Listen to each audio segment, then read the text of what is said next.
जहां के इंसाफ की खास मुलाकात में हम आपको एक ऐसे शख्स से मुलाकात करवाते हैं जिन्होंने अपनी जिंदगी का 19 साल जेल में बिताया है, और वो भी ऐसे इल्जाम में जो साबित भी नहीं हुआ है। हम वही घर में बैठे हैं जहां उस पर इल्जाम लगा था कि यहाँ 7 प्रेशर कुकर में जो है असेंबल किया गया था बम, और उसके बाद जो है मुख्तलिफ रेलवे स्टेशनों पे ले जाकर जो है बम धमाके किए गए थे। ट्रेन बम धमाकों के मोहम्मद अली शेख से आपको रूबरू करवाते हैं। मोहम्मद अली शेख जी, क्या थी दास्तान पूरी और किस तरीके से जो है आपको इस मामले में गिरफ्तार किया गया? ऑनेस्टली किया था सबसे फर्स्ट जो प्रोसेस है ऑनेस्टली किया था। जी। जो डिटेल्स बताती है कि मुझे 29/9/2006 को अरेस्ट किया गया यानी 29 सितंबर 2000। लेकिन इनके मैं पहले से कस्टडी में था। 31 जुलाई से 2029 सितंबर तक इनके कस्टडी लीगल कस्टडी में। जी। हाँ, तो अरेस्टिंग हुई नहीं यानी कि मुझे रखा गया डील प्लान करके उन्होंने फंसा दिया। जी। रही बात जो इल्जाम मुझ पर लगाए गए असेंबली की, तो छोटा सा घर उसमें जो 6 लोग बैठ नहीं सकते जी। और उसमें असेंबली और बाहर से लोग आए। तो उसमें फैब्रिकेटेड पूरी स्टोरी थी। उसका प्रूफ भी है कि जो कोर्ट ने मान लिया जी। जो आई विटनेस है जिसको केस स्टैंड हुआ जी। वो आई विटनेस 75 की डब्ल्यू। तो उसका कहना है कि पहचान तो मुझे आज तक वो कभी देखा नहीं। जी। और मैं बिना वो काट को पकड़ा था।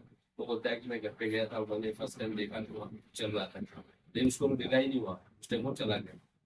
बाद में हमने उसको रिकॉल किए कोर्ट में, फिर पूछे कि भाई तू मोहम्मद अली के घर पे गया था तो कुछ देखा था? बाद में बोलता मैं घर पे गया ही। कोर्ट ने इस चीज को बताया है कि वो बार बार स्टेटमेंट चेंज कर रहा है विटनेस, जिससे वो रेबल नहीं है यानी वो फेक है। जी। फर्स्ट बोलता है कि मोहम्मद अली के दरवाजे पर खड़े तुमने कुछ देखा था। जी। हाँ, और बाद में सेकंड जब हम रिकॉल करते हैं कोर्ट में PW 71 तो बोलता है कि मैं मुद्दा भी करीब गया नहीं था, मेरा दोस्त गया। जी। और उसी विटनेस को लास्ट के तालुका से 9/7 4 बार बुला दिए, 14, 16, 17, 18 तारीख को। वहाँ पे उसकी इंक्वायरी होती है बम ब्लास्ट के बारे में, कि उस वक्त तमाम लोगों को जिसको सस्पेक्ट है उनको बुला के इंक्वायरी होती है। और बम ब्लास्ट के बारे में उसकी इंक्वायरी होती है और वो 6-6 घंटा उसको डीपली इन्वेस्टिगेशन होता है उसका। लेकिन वहाँ पे वो बोलता नहीं है, वहाँ को ये चीज बताता नहीं। ये चीज कोर्ट ने ये भी नोट किया। पर ये आई विटनेस है और वो भी एक असेंबलिंग का। और उसके बाद पहला वर्सन चेंज करता है, पहला स्टेटमेंट। तो दूसरी बार बोलता है कि मैं घर पे गया नहीं। एक चीज झूठ साबित होगा। और दूसरी बात वो जब यूनिट 7 उसको बुलाती है तो वहाँ पे 4 बार बुलाती है और बमब्लास्ट के बारे में इंक्वायरी करती है, वहाँ वो बताता नहीं। उससे हमारे वकील ने ये पूछा कोर्ट में कि भाई तुझे कब मालूम पड़ा या तुझे कब मालूम पड़ा कि ऐसा में हुआ था, क्या ATS को तूने कब बताया? तो बोलता 3 महीने के बाद बताया। कोर्ट ने इस चीज को नोट किया कि आदमी देखता है लास्ट से पहले 4-5 दिन और बोलता है 3 महीने के बाद। ये प्री प्लान है, ये ये फेक है, ये फैब्रिकेटेड है। कोर्ट ने जजमेंट में लिखा है। जी। हाँ, और उसको 671 पेजेस का हाँ, जजमेंट है। उसमें 100 दिन के बाद वो बोलता है। जी। तो वो रिलायबल नहीं है। ये और दूसरी चीज है कि जैसे हमारा कॉन्टेक्ट जी। केस के अंदर बताया गया कि ये मोबाइल से यूज करते हैं जी। एक दूसरे को, यानी 12-13 लोग।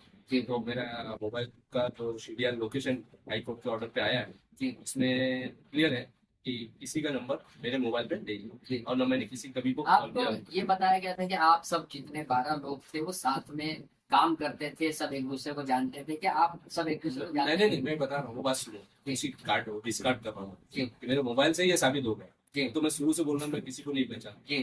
किसी न मैं किसी को मिला हूँ। हम जी। जेल में मिले, यहाँ जी। मिले, फर्स्ट टाइम जेल में जी। मिले, वहाँ हमको मालूम पड़ा एक दूसरे से फिर स्टोरी के फेक है। जी। स्टोरी फेक है कि भाई ये आ रहा है, ये आ रहा है, मैं जिसको पहचानता है। जी। बाकी फैब्रिकेटेड जो एविडेंस है, प्लान किया गया और उसके रेगुलर पंच है। जी। तो रेगुलर पंच होते हैं जो कभी भी पैसे के लिए काम जी। करते हैं, तो उनको तैयार किया गया, उन्होंने स्टेटमेंट दे दिया। जी। और सीडीआर से प्रूफ हो गया कि हमारा एक दूसरे से कॉन्टेक्ट है, इसलिए उसके ऊपर रिलायबल नहीं किया। जी। इसी चीज है कि डीसीपी के सामने कबूली बयान जी। कि भाई आदमी कबूली खुद बयान किया है, जी। यानी कबूल। तो डीसीपी का जो स्टेटमेंट है जिसके सामने हमने कबूल किया, उसमें कोर्ट ने डिनाई कर दिया। जी। तो उसमें डायरेक्टली मेंशन है हम लोग का। जैसे हमको कोर्ट में प्रोड्यूस किए 9 तारीख को, सिर्फ नवंबर में हमने डायरेक्ट डिनाई किया अर्जी एलिगेशन को, और हमने बताया कि हमारा मार मार के टॉर्चर करके ठीक है स्टेटमेंट लिया गया। जी। तो उसमें मेरा जो स्कैपुला है जो टूट गया है, जी। ये हमारे रिपोर्ट तो हाई कोर्ट ने इसको मान लिया। जी। ये एक रिपोर्ट हमने सेशन में बताया थी, लेकिन वहाँ पे हमको इंसाफ नहीं मिलेगा। लेकिन यहाँ पे हमको इंसाफ मिल गया। कोर्ट ने ये समझ लिया कि वो एक तो कॉम्प्लेक्स स्टोरी है, झूठी है, प्री प्लान है, और इसमें जितने स्टेटमेंट है एविडेंस के वो 100 डेज के बाद कोई रिलेबल ही नहीं है। 100 डेज के बाद यानी आदमी 5 दिन में बॉम्बे को भूल जाता है चेहरा, 100 डेज के बाद। हाँ? और जो ट्रेन के अंदर प्लांट बम का जो विटनेस है, जी। बॉम्बे की जो पीक आवर्स के अंदर जी आदमी आज देखा है तो उसे कल पूछो तो बता नहीं सकता, बिल्कुल। उन्होंने 3 महीने के बाद बराबर बता रहा जी। है, हाँ कि मैंने देखा था। ये तमाम एटीएस के रेगुलर पंच है और कोर्ट ने इस चीज को भी माना जी। जो डीसीपी के सामने बयान था हमारा, हमने कोर्ट में बताया मार मार के, और ये हाई कोर्ट ने इस चीज को मानते हैं कि भाई 3rd डिग्री टॉर्चर दिया गया है, जी और 3rd डिग्री टॉर्चर के जरिए से कन्फेशन स्टेटमेंट लिया गया है। एक चीज और एक स्पेसिफिक ऑर्डर में ये बात मेंशन किया है इसने, जज ने हमारे, जी कि भाई ये जो 60 डीसीपी ने स्टेटमेंट लिया है, कितने 60 डीसीपी 11 आरोपी के स्टेटमेंट, जी तो सबके अलग होने चाहिए, जी मिस उनके वर्जन उनके कंटेंट ना, लेकिन सबके सेम है। ये चीज स्पेशल उसने नोट कर लिया हमारे जज ने, ये कॉपी की गई, ये कॉपी की गई और ये रेडीमेड। आपने टॉर्चर के दौरान जो है कोई सादे पेपर पर दस्तखत वगैरह की थी? हाँ, दस्तखत भी दिए थे, राइटिंग में दिए थे, बाकायदा प्रेस है, धमकी देके गन पॉइंट पे जी। वो दे दिया था साइन, ये पूरा मैंने डिटेल्स में बताया। वही चीज है जज ने रिलाई किया, जज ने रिलाई किया अगर मार के लिया गया है और आरोपी कंप्लेंट करता है, और हमने जी। कंप्लेंट भी किया जी। उस चीज को सेशन ने रिलाई नहीं किया तो हाईकोर्ट ने रिलाई किया। हाईकोर्ट ने जो जजमेंट दिया है तो तमाम चीजें जो हमने सेशन में रखे थे जी। वो तमाम चीजों को उसको अब माना है। जी बिल्कुल। हम ये चिल्लाते रहो। दूसरी बात ये आज से हम नहीं बोले कि आई इनोसेंट आई मैं बेगुना हूं, ये हम स्टार्ट टू एंड यानी कि हम स्टार्ट से बोल रहे थे और आज तक बोल रहे थे, और हमको ये उम्मीद भी थी कि हम कोर्ट से छूट जाएंगे, जी। लेकिन स्टेशन कोर्ट से हमको इंसाफ नहीं मिला जी। और हाई कोर्ट से मिल गया। जी। तो हम बहुत बड़ा शुक्रिया अदा करते हैं हाई कोर्ट का। जी और उनको सुप्रीम कोर्ट में भी गई है हाँ, सुप्रीम कोर्ट कहते हैं उस कुछ नहीं है, हमको मालूम है कि हम वहां से भी छूट जाएंगे। जी कि इस तरह हमारी फाइट हुई उससे, जी। वही पॉइंट है। जी। और अल्लाह ताला से हमको उम्मीद है। जी सबसे बड़ी बात है लेकिन कि भाई ये सवाल मेरे जहन में है कि यानी आप ही कोई क्यों अरेस्ट किया गया इस केस में? उससे पहले यानी कुछ इस तरह के मामला पुलिस के साथ आपके हुए थे या एटीएस के साथ कुछ ऐसे मामला ऐसे हुए कुछ थे? मामला थे कि यहाँ पे कुछ गवर्नमेंट डेथ है जी। जो लीगल चलते थे, जी। 2000 की बात है, उसको कॉन्टी में बंद करा जी मैं भी उसको बंद करा। जी। उस वक्त से पुलिस का फील्ड चलता था हमेशा थी जी। उसमें पुलिस के हफ्ते वगैरह थे ना, जी जी तो फील्ड चलते रहता था हमेशा। के बाद में वो नजर में रखते थे, तलाश हुआ तो खाली बुला के छोड़ देते जी। क्योंकि वो मालूम था भेजा नहीं थी। जैसे उनको मौका मिल गया जी। और लीगल कस्टडी में, और घर वालों को डरा दिया शुरू से जी। कि वकील नहीं करना जी होगा बिल्कुल और किसी के पास जाना नहीं। ये मेरी वाइफ का भी स्टेटमेंट है, जी। मेरे भाई का भी स्टेटमेंट है, जी और मेरा शुरू से स्टेटमेंट है।